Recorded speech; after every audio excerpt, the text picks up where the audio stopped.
Guys, हर trader के मन में कहीं ना कहीं कभी ना कभी ये क्वेश्चन जरूर आता है कि मैं कितने टाइम में ट्रेडिंग सीख जाऊंगा या फिर ट्रेडिंग सीख भी पाऊंगा या नहीं।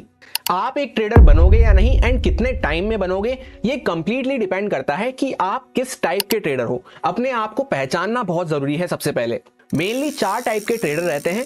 फर्स्ट होते हैं उनमें से गुमराह और भटके हुए ट्रेडर, जिन्हें ये पता ही नहीं है कि वो गलती क्या कर रहे हैं। सेकंड टाइप के ट्रेडर होते हैं मिस्टेक रिपीटर, जिन्हें ये तो पता है कि वो गलती क्या कर रहे हैं, पर फिर भी उसी गलती को बार बार दोहराए जा रहे हैं, अपने आप को बदलना ही नहीं चाहते। थर्ड टाइप के जो ट्रेडर होते हैं उनको नाम दिया जाता है स्ट्रगलर का, जो गलतियां कर रहे हैं उनको इंप्रूव भी कर रहे हैं, पर खुद की गलतियों से करते करते ही सीखते हुए चल रहे हैं। फोर्थ टाइप के ट्रेडर होते हैं स्मार्ट ट्रेडर्स, जो खुद की गलती से तो सीख ही रहे हैं, उससे तो अपना एक्सपीरियंस बढ़ा ही रहे हैं, साथ ही साथ दूसरे की अच्छाइयों से, बुराइयों से, उसकी गलतियों से, उसके एक्सपीरियंस से भी सीखते हुए जा रहे हैं।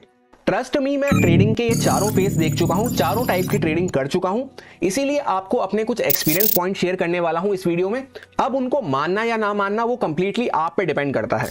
अगर आप ट्रेडर्स की पहली 2 कैटेगरी को बिलोंग करते हैं तो बहुत ही जल्दी आपके सामने 2 रास्ते आने वाले हैं, जिसमें से पहला होगा कि आपको या तो मार्केट को गुड बाय बोलना पड़ेगा, चाहे वो इस रीजन से हो सकता है कि काफी लंबा टाइम हो गया है, कोई इंप्रूवमेंट आपको अपने अंदर नहीं दिख रही, काफी साल हो चुके हैं, काफी महीने आप दे चुके हैं। या फिर दूसरा हो सकता है कि आपकी कैपिटल ही ओवर हो चुकी है गलतियां कर करके, और कोई फंड का आपके पास सोर्स नहीं है, या और कोई फंड आप उसमें डालना नहीं चाहते क्योंकि आपको कोई इंप्रूवमेंट नहीं दिख रहा है। वहीं पे दूसरा रास्ता जो हमारे सामने निकल के आता है वो ये रहता है कि तीसरी या चौथी कैटेगरी में अपने आप को शिफ्ट कर लो, अगर वाकई में कुछ इंप्रूवमेंट आप अपने अंदर देखना चाहते हैं तो। अब अगर हम लोग पहले रास्ते को चूज करते हैं तो हमारी जर्नी वहीं पे खत्म हो जाती है।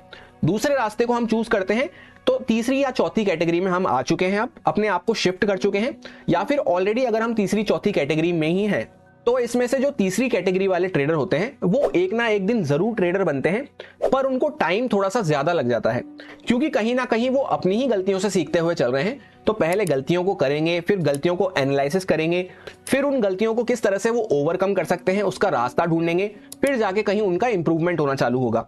तो उसमें इंप्रूवमेंट तो जरूर होगा एक ना एक दिन, पर उसमें टाइम ज्यादा लग सकता है, एंड बहुत ही माइन्यूट इंप्रूवमेंट आपको अपने अंदर देखने को मिलेंगे। एंड वहीं पे इन सब में जो सबसे दी बेस्ट कैटेगरी होती है वो फोर्थ वाली कैटेगरी होती है, एक स्मार्ट ट्रेडर वाली कैटेगरी, क्योंकि वो ट्रेडर भी बनेंगे और बाकियों के कंपेयर में उनको टाइम भी बहुत कम लगता है। अब आई एम श्योर हर कोई यही चाहेगा कि वो एक स्मार्ट ट्रेडर बने, फोर्थ कैटेगरी को बिलोंग करे। उसके लिए सिंपली आपको अपने अंदर कुछ कैरेक्टरिस्टिक्स को डेवलप करना पड़ेगा।